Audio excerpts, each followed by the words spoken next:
Assalamualaikum warahmatullahi wabarakatuh. Sejahtera buat kita semua ya. Di sini saya akan mempresentasikan yaitu materi pemberdayaan kelompok tani. Sebelumnya saya ingin memperkenalkan diri terlebih dahulu. Perkenalkan, nama saya Niko Parlemanalu dengan NIM D1 Bandang 11891. Ya, di sini saya akan mempresentasikan pemberdayaan kelompok tani. Pemberdayaan berarti usaha maupun program maupun proses untuk mengembangkan keberdayaan dari suatu sistem sosial guna mencapai tujuannya secara mandiri. Pemberdayaan merupakan kekuatan yang dihasilkan oleh interaksi maupun artikulasi dari budaya dan karsa manusia untuk berkait secara efektif dan efisien. Pembangunan pertanian tidak terlepas dari peran serta masyarakat tani sebagai pemutar roda perekonomian negara. Dengan peran tersebut, maka perlu pemberdayaan masyarakat tani sehingga petani mempunyai power maupun kekuatan yang mampu menyelesaikan masalah yang dihadapinya. Salah satu usaha pemerintah bersama petani dalam rangka membangun upaya kemandirian petani, dibentuklah kelompok-kelompok tani di perdesaan. Pengembangan kemandirian kelompok tani adalah petani itu sendiri yang terikat dalam satu kelompok tani. Dalam hal itu, penyuluh pertanian hanya berperan sebagai mitra petani, pendamping dan fasilitator untuk mengupayakan kemandirian kelompok tani. Sebagai berikut. Yang pertama, penguatan sumber daya kelompok tani secara langsung dengan petani sendiri. Sebagai anggota kelompok tani menjadi subjek dan motor penggerak kemajuan kelompok tani. Yang kedua, pengembangan kelembagaan dan organisasi kemasyarakatan yang secara langsung memberdayakan petani. Yang ketiga, mengembangkan teknologi tepat guna bagi pemberdayaan petani.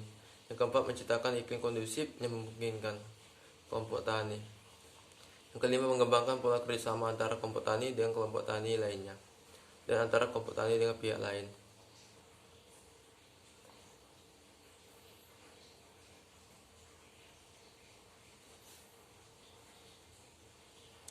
Inti dari pemberdayaan kelompok tani tersebut adalah pendelegasian kekuasaan dan pengambilan keputusan ke tingkat yang lebih rendah dengan menggunakan konsep memberi visi untuk masa depan, mengikut sertakan semua anggota dalam satu kegiatan sehingga mereka dengan sendirinya tumbuh rasa kebanggaan pada diri mereka, kehormatan dan rasa tanggung jawab.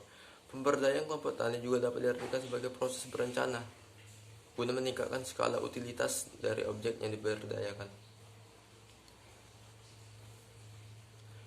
Pemberdayaan yang efektif, yang pertama, dapat menciptakan sistem yang kondusif dalam lingkungan kelompoknya seperti pertama, saling mempercayai. Yang kedua, saling mendukung antar anggota. Yang ketiga, saling mendukung antara anggota dan pembinanya sehingga pembinaan tidak mengalami kegagalan. Yang pertama, keberadaan dan keberhasilan sangat ditentukan oleh peran aktif anggotanya. Yang kedua, sedangkan para pendamping yang memiliki peran sebagai fasilitator hanya sebagai pendukung untuk tercapainya tujuan yang diinginkan kelompok. Yang ketiga, budaya masyarakat berdasarkan prinsip dasar dari, oleh, dan untuk petani. Maka dari kelompok harus ada aturan yang tertulis maupun sebagai pegangan dalam mencapai tujuan cita-cita bersama.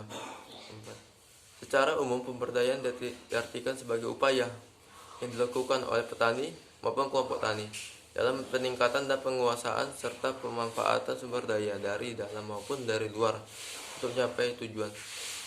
Kelompok tani yang berdaya memiliki ciri-ciri sebagai berikut. Yang pertama, memiliki kemampuan dalam membuat perubahan ke arah yang lebih baik dari sebelumnya dan bisa menyelesaikan masalah-masalah yang terjadi di lapangan. Yang kedua, memiliki kemampuan dalam mengambil keputusan yang terbaik bagi kelompoknya secara mandiri sehingga akan mampu mewujudkan keadilan bagi anggotanya. Yang ketiga, memiliki kemampuan dalam menggali dan memanfaatkan sumber daya secara kesinambungan untuk menghasilkan perubahan yang lebih baik dari masyarakat sekitarnya. Ya, itu saja hasil presentasi dari saya. Sekian dari saya. Terima kasih.